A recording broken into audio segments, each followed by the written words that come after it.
जय हिंद। कैसे हैं आप सभी। हम लोग पढ़ रहे थे यूपी टेट 2026 के लिए पेपर 2 एसएसटी, जिसमें हम लोग यूपी के एससीईआरटी जो भी क्लास 6 से 8 तक की किताबें लगती हैं, उनमें इस क्लास 6 का एक किताब है हिस्ट्री का, हमारा इतिहास और नागरिक जीवन, जिसको हम चैप्टर बाय चैप्टर एग्जाम के पॉइंट ऑफ व्यू से कर रहे हैं। जो भी महत्वपूर्ण प्रश्न बन सकते हैं, टॉपिक बन सकते हैं, उन सभी को हम कर रहे हैं।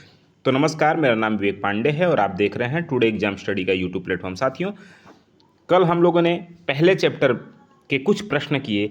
आज उनके आगे जो भी प्रश्न हैं महत्वपूर्ण, उनको आज हम करने वाले हैं। तो आइए शुरू करते हैं आज का क्लास। पहला चैप्टर है कैसे पता करें क्या हुआ था और क्या नहीं। तो देखिए, प्रश्न है उत्तर भारत और दक्षिण भारत के प्राचीन इतिहास के संदर्भ में निम्नलिखित कथनों पर विचार कीजिए। कथन है कि प्राचीन काल में उत्तर भारत के इतिहास को जानने के लिए मुख्य भाषा के रूप में संस्कृत और प्राकृत का प्रयोग प्रचुरता से होता था। कथन दूसरा है दक्षिण भारत में तमिल भाषा में रचित संगम साहित्य वहाँ के प्राचीनतम इतिहास, राजाओं और संस्कृति को जानने का एक अत्यंत प्रामाणिक स्रोत है। अब विकल्प आपके सामने है ए, जो कह रहा है केवल एक सही है, बी कह रहा है कि केवल दो सही है, सी कह रहा है ए और पहला और दूसरा दोनों सही है, और डी कह रहा है ना तो एक सही है और ना ही दो सही है। तो मेरे भाई, सही विकल्प ऑप्शन नंबर सी है, यानी पहला और दूसरा दोनों कथन जो है वो सही है। देखिए, भारत के सांस्कृतिक और भाषाई इतिहास के निर्माण में उत्तर और दक्षिण दोनों की भूमिका विशिष्ट रही। जहां उत्तर भारत के प्रारंभिक ऐतिहासिक साक्ष्य संस्कृत, प्राकृत और पाली ग्रंथों में मिलते हैं, वहीं दक्षिण भारत है, वहां के प्रारंभिक इतिहास चोल, चेर और पांड्य राजाओं के जीवन तथा तत्कालीन समाज को जानने का सबसे मुख्य स्रोत जो है वह है संगम साहित्य। इसकी रचना प्राचीन तमिल भाषा में की गई थी, अतः दोनों कथन आपके क्या हैं, सही हैं। अगले प्रश्न की तरफ बढ़ते हैं। अगला प्रश्न आप, अच्छा, कुछ महत्वपूर्ण फैक्ट है आप वो भी जान लीजिए। संगम साहित्य की रचना ईसा की शुरुआती सदियों में मदुरई में आयोजित विभिन्न संगमों यानी कवियों के सम्मेलनों में की गई थी। दक्षिण भारत के इतिहास को व्यवस्थित करने में पुरातात्विक साक्ष्यों के साथ साथ एक साहित्य सबसे ठोस कड़ी माना जाता है। अगला प्रश्न आपके सामने है। प्रश्न यह है कि प्राचीन काल की तिथियों और काल निर्धारण के संदर्भ में प्रयुक्त होने वाले शब्दों के संबंध में निम्नलिखित में से कौन सा मिलान सही नहीं है, बताइए। बताना है आपको कौन सा सही नहीं है। ए है ईसा पूर्व, यानी ईसा मसीह के जन्म से पहले का समय ईसा पूर्व कहलाता है। ईसवी का मतलब है ईसा मसीह के जन्म के वर्ष या उसके बाद का समय, जिसे एडी भी कहते हैं। वहीं बीसीई जो है आधुनिक काल में प्रयुक्त होने वाला शब्द, और एडी जो है एनो डोमिनी, इसका शाब्दिक अर्थ है ईसा मसीह के मृत्यु के बाद का समय। अब आपको बताना है कौन सा सही है, सॉरी कौन सा सही नहीं है। तो इसमें से देखिए साथियों, जो गलत कथन है वह है विकल्प डी, यानी एडी, इसका शाब्दिक अर्थ है ईसा मसीह के मृत्यु के बाद का समय। यह बिल्कुल गलत है। क्यों गलत है कि एडी का अर्थ होता है आफ्टर डेथ, यानी मृत्यु के बाद नहीं होता। मतलब ये समझिए, एडी का मतलब आफ्टर डेथ यानी मृत्यु के बाद नहीं होता है, बल्कि यह लैटिन भाषा का शब्द है और यह एनो डोमिनी से बना है। इसका शाब्दिक अर्थ है हमारे ईश्वर का वर्ष, ठीक है ना। यह ईसा मसीह के जन्म के वर्ष से शुरू होने वाले कालक्रम को दर्शाता है, इसलिए विकल्प डी आपका गलत है, ठीक है ना। बाकी सभी विकल्प सही हैं। देखिए, आजकल इतिहास लेखन में वैश्विक स्तर पर बीसी की जगह बीसीई और एडी की जगह सी का प्रयोग तेजी से बढ़ा है। तिथियों का यह निर्धारण इतिहास की घटनाओं को एक निश्चित और वैज्ञानिक क्रम में व्यवस्थित करने के लिए अनिवार्य माना जाता है। साथियों, ये सभी प्रश्न आपके क्लास 6 हिस्ट्री के चैप्टर 1 से लिए गए हैं, तो इसलिए सभी प्रश्न महत्वपूर्ण है। अगला प्रश्न है क्वेश्चन नंबर 8, और प्रश्न है निम्न ऐतिहासिक खोजों और पुरातात्विक खुदाई की तकनीकों के संदर्भ में निम्नलिखित कथनों का अध्ययन कीजिए। अब आपको बताना है, विकल्प आपके सामने है। प्राचीन बस्तियों या टीलों की खुदाई से प्राप्त अवशेषों की आयु यानी उम्र निर्धारित करने के लिए कार्बन पद्धति का प्रयोग किया जाता था। ठीक है।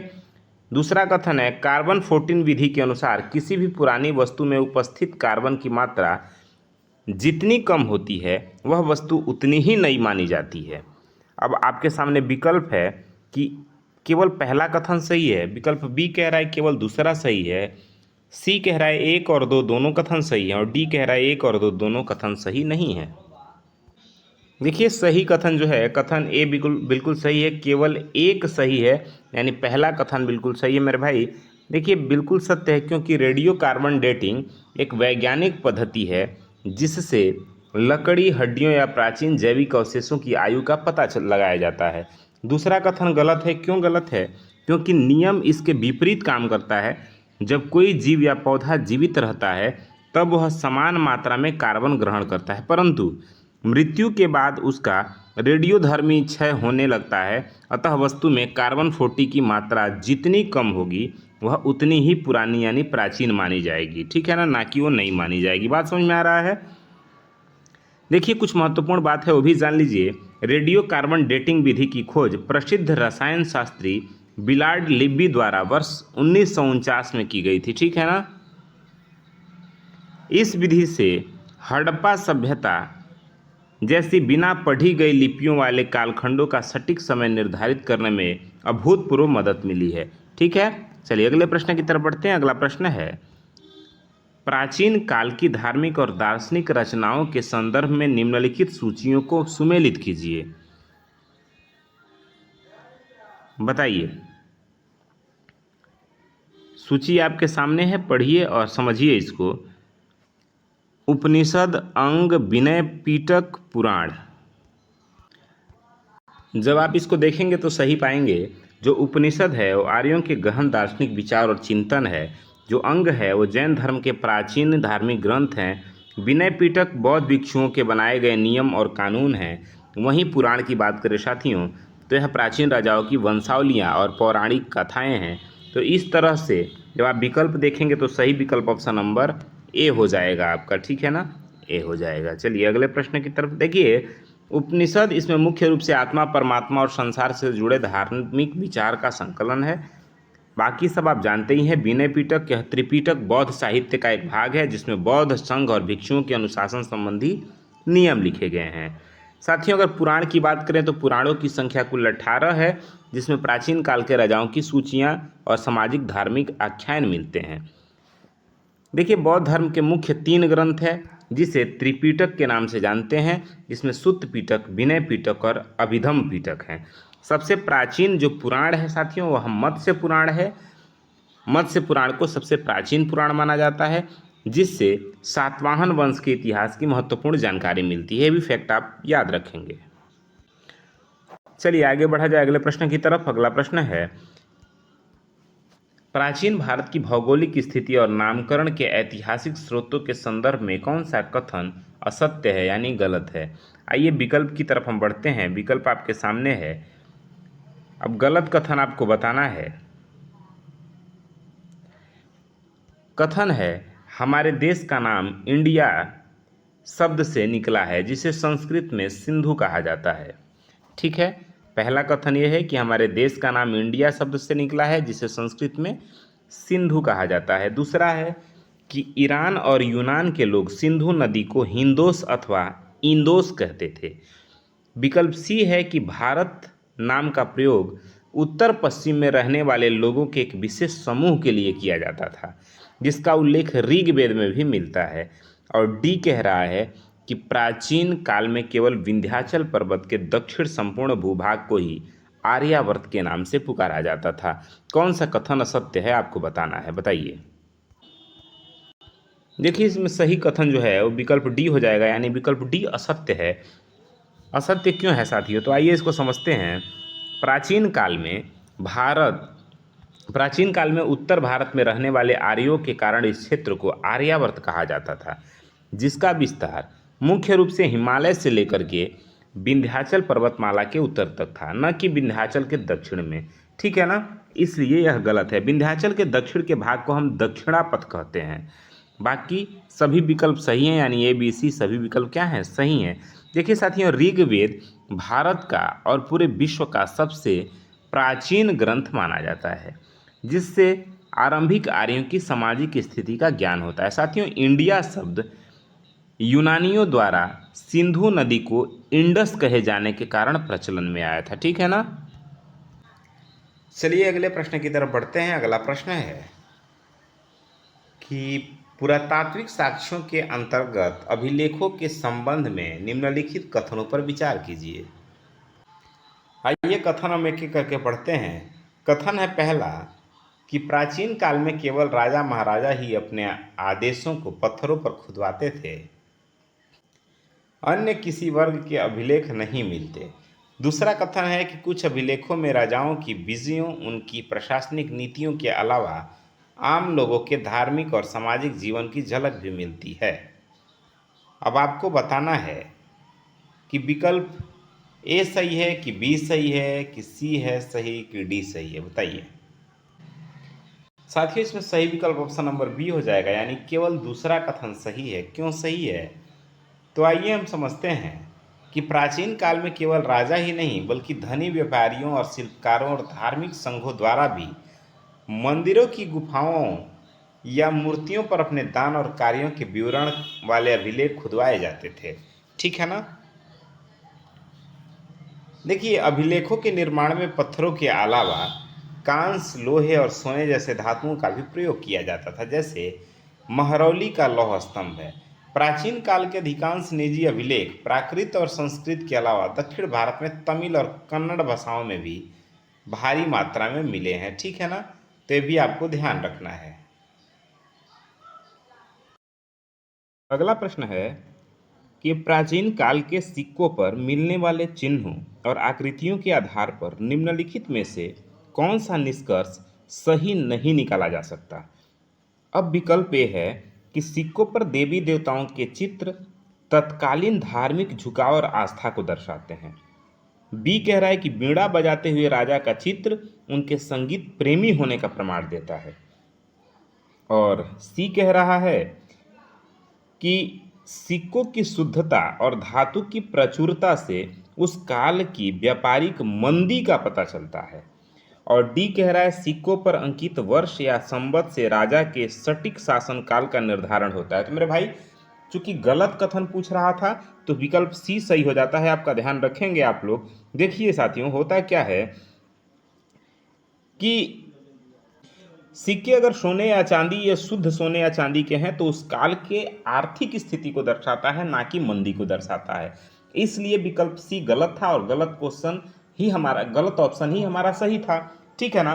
अच्छा, और भी कुछ महत्वपूर्ण बात है, वो भी आप जान लीजिए। गुप्त राजा समुद्रगुप्त के सिक्कों पर उन्हें बीड़ा बजाते हुए दिखाया गया है, जो उनके संगीत के प्रति अगाध प्रेम को दर्शाता है। ठीक है ना। कुषाण राजाओं के सिक्कों पर भारतीय, यूनानी और ईरानी देवी देवताओं के चित्र मिलते हैं, जो उनकी धार्मिक सहिष्णुता को प्रकट करते हैं। यह भी आपको ध्यान रखना है। साथियों, अगले प्रश्न की तरफ अगर हम बढ़ें तो अगला प्रश्न कह रहा है, इतिहास के स्रोतों के रूप में विदेशी यात्रियों के विवरण को पढ़ते समय इतिहासकारों को निम्नलिखित में से किस चुनौती का सामना मुख्य रूप से करना पड़ता है। अब विकल्प है कि विदेशी यात्री भारतीय भाषाओं से पूरी तरह अनभिज्ञ थे, इसलिए उन्हें कुछ नहीं लिखा। बी कह रहा है कि विदेशी यात्रियों ने केवल राजाओं की वंशावलियां लिखी, समाज के बारे में कुछ नहीं बताया। सी कह रहा है कई बार विदेशी यात्रियों ने सुनी सुनाई बातों या अपनी समझ के अभाव में कुछ भ्रामक विवरण लिख दिया। और विकल्प डी कह रहा है कि विदेशी यात्रियों के सभी लेख आधुनिक काल में नष्ट हो चुके हैं और उनका कोई अंश उपलब्ध नहीं है। तो देखिए, इसका जो सही विकल्प होगा ऑप्शन नंबर सी हो जाएगा, यानी कई बार विदेशी यात्रियों ने सुनी सुनाई बातों या अपनी समझ के अभाव में कुछ भ्रामक विवरण भी लिख दिए थे। ये आपको ध्यान रखना है। विकल्प सी सही है। देखिए, इतिहास लेखन में विदेशी विवरण बहुत उपयोगी है, लेकिन इतिहासकारों के सामने सबसे बड़ी चुनौती यह होती है कि कई विदेशी लेखक यहाँ की संस्कृति, भाषा और सामाजिक व्यवस्था को पूरी तरह नहीं समझते हैं। उदाहरण के लिए, जो मेगास्थनीज ने भारतीय समाज को 7 जातियों में विभाजित बताया, जो कि जाति व्यवस्था की उनकी अधूरी समझ का परिणाम है। इसलिए इतिहासकार उनके विवरणों को अन्य स्थानीय स्रोतों के साथ क्रॉस चेक जब करते हैं करके ही इतिहास लिखते हैं। ठीक है ना, तो ये ध्यान रखना है। देखिए कुछ महत्वपूर्ण बात है वो भी आप जान लीजिए। चीनी यात्री जैसे फाहियान वैनसांग का मुख्य उद्देश्य भारत आकर बौद्ध धर्म के पवित्र स्थलों के दर्शन करना और प्रामाणिक बौद्ध ग्रंथों को एकत्रित करना था। मध्यकाल की शुरुआत में आए अरबी और फारसी यात्रियों के विवरणों से भारतीय भूगोल और व्यापार की सटीक कड़ियाँ मिलती हैं, ये भी ध्यान रखना है। अगले प्रश्न की तरफ बढ़ते हैं। अगला प्रश्न है, प्राचीन काल के ऐतिहासिक भौगोलिक परिस्थितियों के संदर्भ में उत्तर पश्चिम क्षेत्र, जो कि वर्तमान पाकिस्तान और अफगानिस्तान की सीमा है, इसका क्या महत्व था? आपको बताना है कि प्राचीन काल में जो ऐतिहासिक भौगोलिक परिस्थितियां थी, जो उत्तर पश्चिम क्षेत्र थे, उनका क्या महत्व था। अब आपके सामने विकल्प है, ध्यान रखेंगे कि इस क्षेत्र से होकर ही प्राचीन काल के सभी प्रमुख वेदों की रचना दक्षिण भारत में हुई।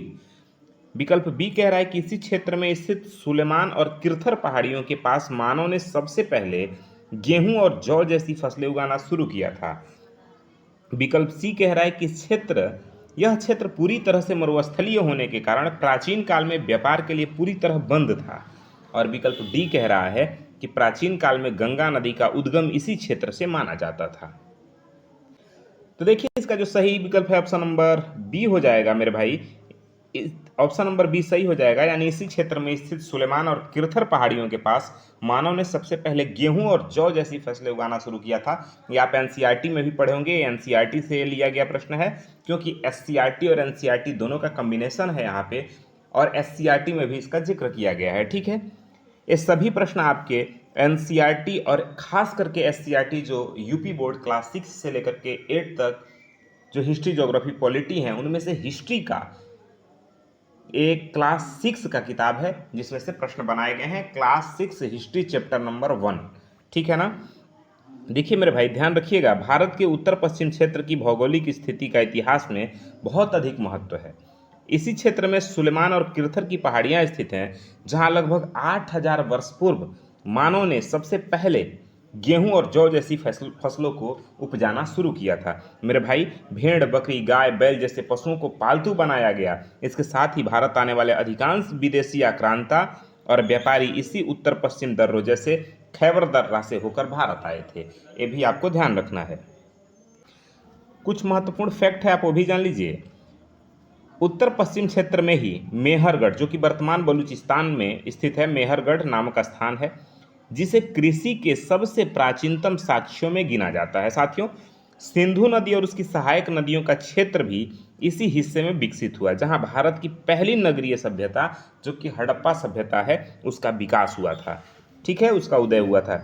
अगले प्रश्न की तरफ बढ़े। अगला प्रश्न है, इतिहास जानने के साहित्यिक स्रोतों के अंतर्गत महाकाव्यों और पुराणों की क्या भूमिका है?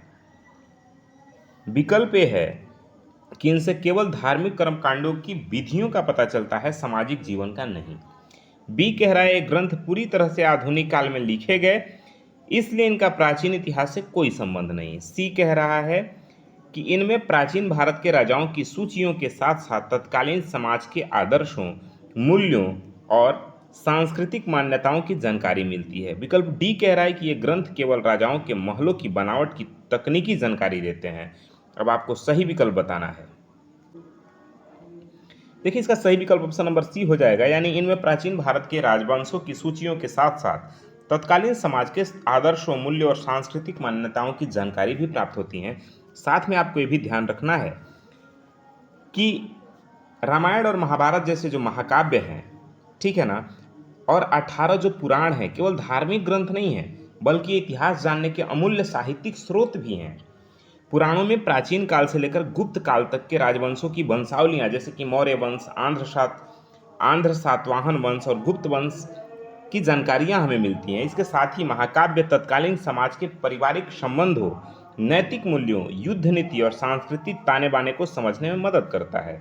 साथियों, महाभारत को प्रारंभिक काल में जय संहिता यानी विजय संबंधी ग्रंथ के नाम से भी जाना जाता है। तो ध्यान रखिएगा, महाभारत को जय संहिता के नाम से भी जाना जाता है। साथियों, इसमें श्लोकों की संख्या बढ़ने के बाद इसका नाम महाभारत पड़ा। ठीक है ना। वायु पुराण से गुप्त वंश के इतिहास तथा विष्णु पुराण से मौर्य वंश के इतिहास की जानकारी हमें प्राप्त होती है, भी ध्यान रखना है। अगले प्रश्न की तरफ बढ़ते हैं। अगला प्रश्न है, प्राचीन काल के अभिलेखों की प्रामाणिकता और उनकी सुरक्षा के संदर्भ में निम्नलिखित कथनों पर विचार कीजिए। कथन एक है कि पत्थरों या धातु जैसी कठोर सतह पर उत्कीर्ण होने के कारण अभिलेख साहित्यिक ग्रंथों की तुलना में अधिक समय तक सुरक्षित रहे।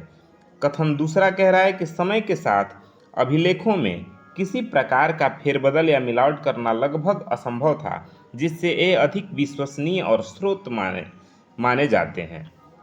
अब कौन सा विकल्प इसमें सही है आपको बताना है। देखिए मेरे भाई, अगर आपने पढ़ा है तो इसका विकल्प सी सही है, यानी पहला और दूसरा दोनों कथन, दोनों बात बिल्कुल ठीक है। ठीक है ना। देखिए कुछ महत्वपूर्ण बात है, आप ध्यान रखिए। अभिलेखों के नष्ट न होने वाली इसकी गुण के कारण राजा अपने राजकीय आदेशों और सीमाओं के निर्धारण को इन्हीं पर खुदवाते थे। ठीक है। अगले प्रश्न की तरफ बढ़ते हैं। अगला प्रश्न है, इतिहासकारों और पुरातत्वविदों द्वारा अतीत के पुनर्निर्माण के संबंध में निम्नलिखित में से कौन सा कथन सत्य है। कथन है कि इतिहासकार केवल लिखित ग्रंथों को देखकर ही इतिहास लिख सकते हैं, भौतिक अवशेषों का कोई महत्व नहीं है।